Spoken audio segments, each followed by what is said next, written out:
Welcome to Mana's Seal YouTube channel. The previous video link is on the description box or on the top right card. Volume 16, The Half-Elf Godkin.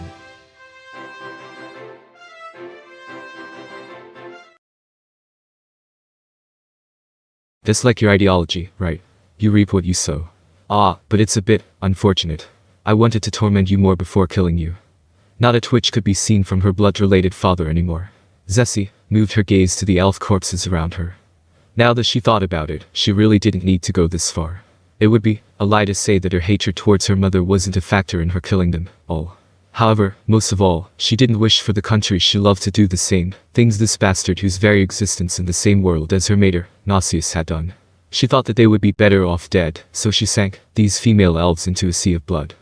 Those people who optimistically thought that these elves could have achieved happiness elsewhere probably wouldn't understand Zessie's actions. In a similar vein, Zesshi couldn't understand those kinds of people either. Zesshi suddenly looked at the entrance. A dark elf girl could be seen in the gap of the still open door. There was no doubt that she was one of those kids that drove the elf king into a corner. Upon seeing the mark of royalty in those eyes, each of a different color, Zesshi let out a small sigh. Dessa mistook Zesshi, who he had never met, for their mother. Then, this should be his grandchild, Zessie's niece.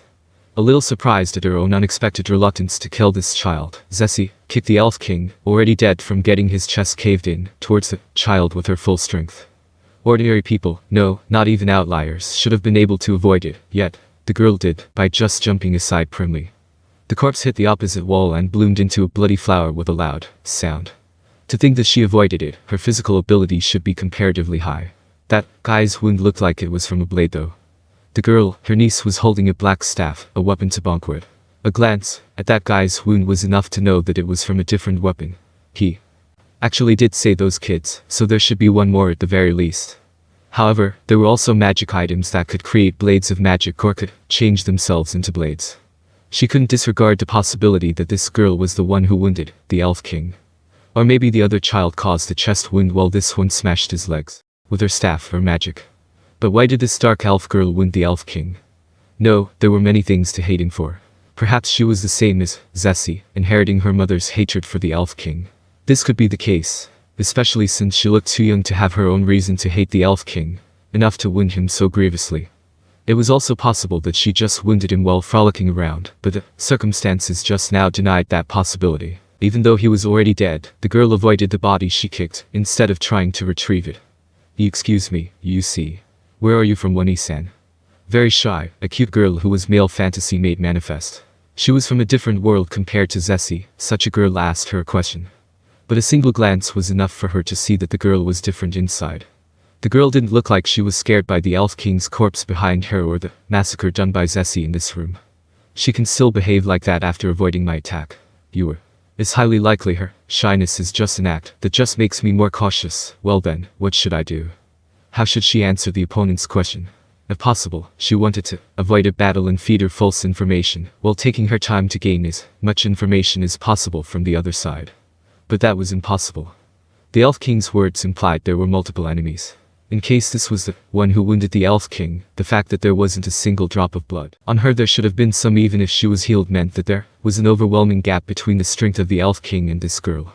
Even if this girl wasn't the one who did it, considering that she was chosen to be the one to give chase, she and her comrades shouldn't be taken lightly. She didn't know how strong they were, but even Zesshi would be in danger if she let them regroup.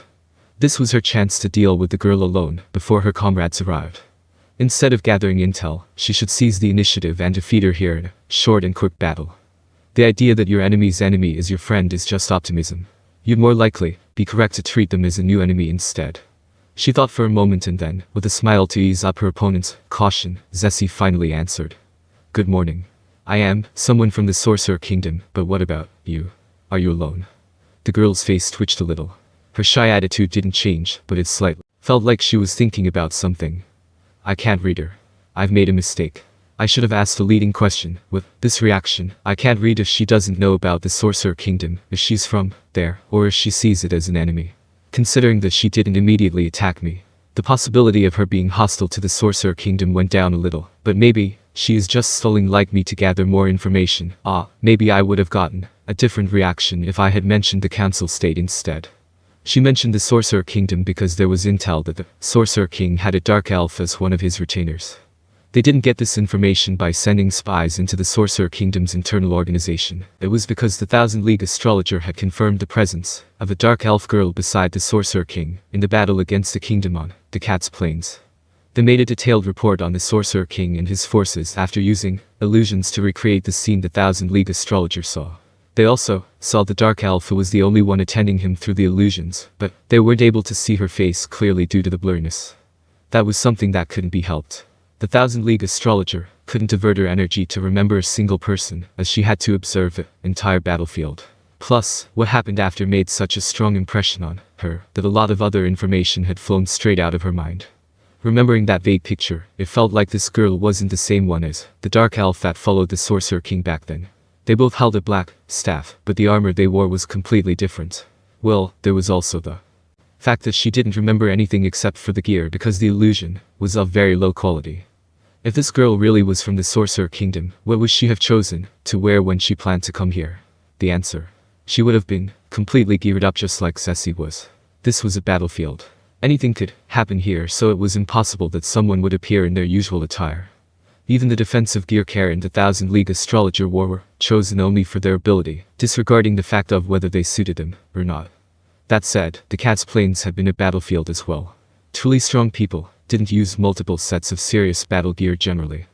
That was because excellent gear was a necessity to ascend to higher tiers of strength, and they would need to polish their skill with a single piece of equipment for that. For example, there was someone skilled with a club who was given an axe after they were recruited into Black Scripture. They had to spend years to get proficient at using it. Going by this logic, the girl from the Sorcerer Kingdom and the one before her should be different people, but there were too many things in common between them for her to come to that conclusion. That's why Zesshi asked a suggestive question to reap some information from her reaction, but got nothing in return. I am better at reaping with this side though, Zesshi thought, and slightly strengthened her grip on the great side. And there was also the fact that the girl was not human. Zesshi could mostly differentiate between the faces of fellow humanoids, but she was not perfect at it. There were some things that one wouldn't be able to perceive if they were not of the same race, so the other races tended to look all the same to her. Yes. I am alone. I see. Then everyone's probably worried for you.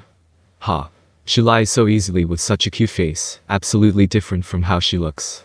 In that case, any information I can get from her is highly likely to be false. There's no use in continuing this conversation when I already know that she has other allies here. First, I should incapacitate her with force and move to a different place. It's better to draw the truth out of her at a later time, either through magical means or through physical pain. The girl shyly raised her hand, which was not holding the staff, to touch the necklace hanging from her neck. A behavior like that was nothing out of place. It looked like her hand was just searching for something to grip to soothe her unease. One could call it a shy and girly action, but Zesshi, who sensed the disconnect between the girl's appearance and her true self, didn't think so. Zesshi reduced the distance between them in a single motion, faster than her tongue click could dissipate in the air. While putting on her helmet, she swung the weapon she was holding Charon's guidance to graze the ground at the girl's legs.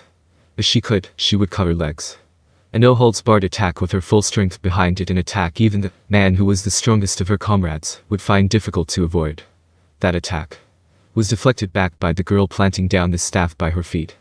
The weapon that could easily cut through even steel was deflected, but Zesshi wasn't surprised.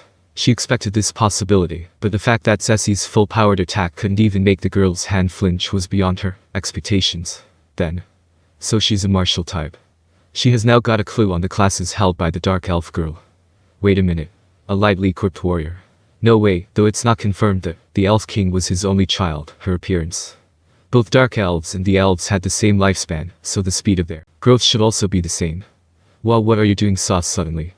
Is it possible that she was from a different bloodline? Am I thinking too deeply into it? It looked like the Dark Elf girl was muttering about something, but Zesshi continued to swing her side, trying to think. She had already decided to fight her. For now, there was no need to talk anymore, except if she wanted to stall for time or if she had won. Zesshi burst into the corridor, chasing after the girl who jumped back. Rotating the great scythe in a wide arc to accumulate a lot of inertia behind it, Zesshi swung at the girl's ankles. Swinging such a large scythe meant that she naturally hit the floor and walls along the way, but that was not an issue. The weapon once held by the savior god of the theocracy, no, of humanity, Sarshana, could easily part the walls of the floor in his path. There was a slight resistance, but it barely slowed down the great side. But it was deflected. Again. And again. The 3 attacks that followed each other like lightning struck at the same spot. All of them were parried by the black staff held by the girl. Her parries were not exactly graceful, but the explosive power in them was massive. The girl's lightning speed was on the same level as her without a doubt. She's pretty good. A warrior on my level. This is bad. I will be at a disadvantage if she is completely focused on defense. She already understood something from this short exchange. According to the Elf King's words, the opponent had allies. If they were also on this girl's level, then Zesshi could only put her full effort into escaping. However, it would be shallow to think that she could run away easily, just because the Elf King had managed to escape. If the opponent was not an idiot, they would have some countermeasures in place now after letting the Elf King escape once. That meant, I will deal with her here in a short battle. Killing her, it can no longer be helped. Depending on the situation, I could just return with her corpse and try resurrecting her. Zesshi tried to suppress her urge to look at the girl's navel. Despite wearing a dress like metal armor, her flat and smooth navel was exposed to the elements. The girl was boldly exposing a place stuffed with important organs, a place that's considered vulnerable. That said, thinking that she could wound her deeply by attacking there was far too optimistic. The armor's defense could generally be said to be a sum of the infused magic in it, the metal used to forge it, and its special abilities. At the very least, that abdomen should still be protected by the strength of the magic power and armor. Still, it lacked protection from the material used to forge the armor. There was no doubt that the defense there was weaker compared to other parts. Then why was she wearing such a thing?